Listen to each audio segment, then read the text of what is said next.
భద్రాచలం దక్షిణ భారతదేశంలోని తెలంగాణ రాష్ట్రంలోని పావన గోదావరి తీరాన వెలసిన పవిత్ర పుణ్యక్షేత్రం. మేరువు మేనకల కుమారుడైన భద్రుడు శ్రీరామచంద్రుడికి పరమ భక్తవరేణ్యుడు. అతని తపస్సుకు మెచ్చి శ్రీరాముడు అతనికిచ్చిన వరం ప్రకారం సీత లక్ష్మణ ఆంజనేయ స్వామి సమేతంగా ఇక్కడ వెలిసారని స్థల పురాణం చెప్తోంది.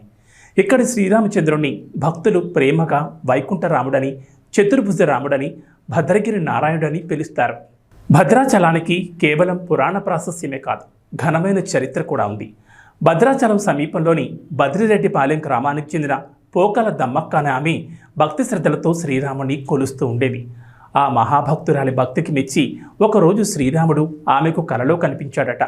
తాను గతంలో ఇచ్చిన వరం ప్రకారం భద్రగిరిపై ఉన్నానని, నన్ను మిగతా భక్తులు కూడా సేవించి తరించేలా ఏర్పాట్లు చేయండి. ఈ కార్యక్రమంలో నీకు మరో పరమభక్తుడు సాయంగా నిలుస్తాడని ఆదేశించారట. ఆ మేరకు దమ్మక్క గ్రామ పెద్దలందరికీ ఈ విషయం తెలియచేసి భద్రగిరిపైకి వెళ్ళి స్వామివారు వెలిసిన ప్రాంతాన్ని గుర్తించిందట. ఆపై అక్కడ పందిరి నిర్మించి పండ్లు నైవేద్యంగా సమర్పిస్తూ వచ్చిందట. ప్రతి సంవత్సరం సీతారాముల కళ్యాణం కూడా నిర్వహించేవారని స్థల పురాణం చెబుతోంది. రామదాసుగా ప్రసిద్ధుడైన కంచర్ల గోపన్న భద్రాచలంలో శ్రీరాముడికి ఇప్పుడున్న బ్రహ్మాండపై ఆలయాన్ని నిర్మించాడు. గోపన్నది ఖమ్మం జిల్లాలోని నేలకొండపల్లి గ్రామం.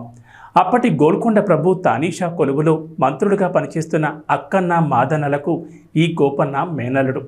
మేనమామల సహకారంతో గోపన్న పాల్వంచ తాలూకా తహసీల్దార్గా పదవీ బాధ్యతలు చేపట్టాడు. భద్రాచలంలో వెలసిన శ్రీరాముడి గురించి తెలుసుకున్న ఆయన స్వామివారికి భక్తుడిగా మారతాడు. ఆపై కబీర్దాస్ శిష్యుడైన శ్రీరామదాస్గా మారిపోతాడు. భద్రాచల రాముడికో మంచి ఆలయం లేకపోవడాన్ని చూసి ఎంతో బాధపడతాడు. తాను ప్రజల నుంచి పన్నుగా వసూలు చేసిన సర్కార్ డబ్బు 6 లక్షల మోహారణితో తన దైవం భద్రాచలం శ్రీరామచంద్రుడికి ఇప్పుడున్న ఆలయాన్ని కట్టించాడు. ఈ విషయం నవాబ్ తానీషాకి ఆగ్రహం కలిగించింది. వెంటనే ప్రభుత్వానికి చెల్లించాల్సిన సొమ్ము జమ చేయాలని ఉత్తర్వులిస్తాడు. సొమ్మంతా భద్రాచలం ఆలయ నిర్మాణానికి వినియోగించా, ఇక నా దగ్గర ఏమీ మిగల్లేదు ప్రభు అని విన్నవిస్తాడు రామదాసు. దీంతో తానీషా రామదాసును గోల్కొండకు రప్పించి బందీఖానాలో ఖైదు చేయిస్తాడు. 12 ఏళ్ల పాటు రామదాసు ఆ బందీఖానాలో నానా కష్టాలు అనుభవిస్తాడు. ఆయా సందర్భాల్లో అతను భద్రాచల శ్రీరాముడికి తన దుస్థితిని మొరపెట్టుకుంటూ ఆర్తితో ఆలపించిన వందలాది కీర్తనలు ఆ తర్వాత ప్రపంచ విఖ్యాతమయ్యాయి. చివరికి రామదాసు ప్రార్థనలు ఫలించి శ్రీరాముడు స్వయంగా లక్ష్మణ సమేతంగా వచ్చి తానీషాకు బాకీ సొమ్ము 6 లక్షల మోహారీలు చెల్లించి రసీదు తీసుకుని మరీ రామదాసును బందీఖానా నుంచి విముక్తం చేస్తాడట.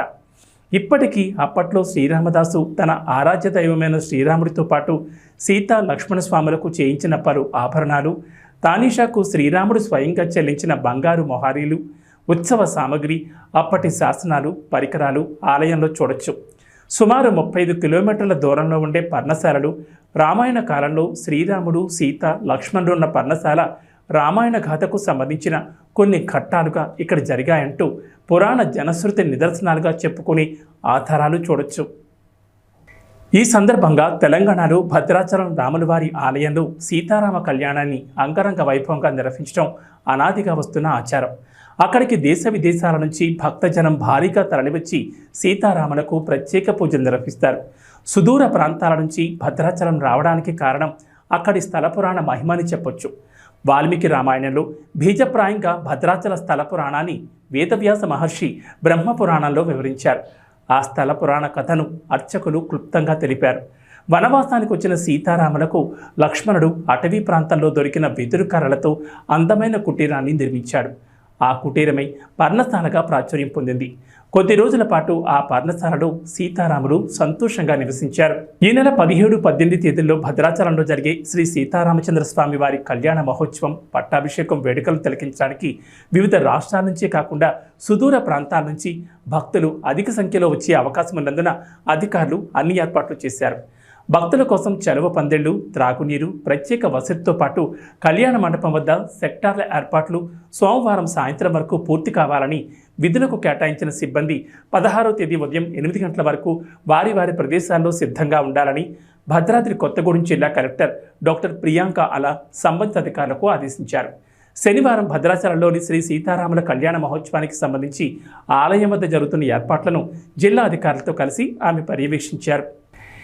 ఇది ఇవాల్టి శ్రీరామనవమి స్పెషల్ స్టోరీ. మరో అంశంతో మళ్ళీ కలుద్దాం. నమస్తే.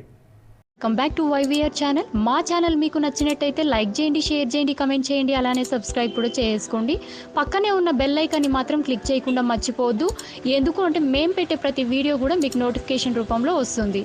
అండ్ ఈ ఛానల్ని మీరు సబ్స్క్రైబ్ చేసుకోవడమే కాకుండా 10 మందికి షేర్ చేయండి, సబ్స్క్రైబ్ చేసుకోమని చెప్పండి.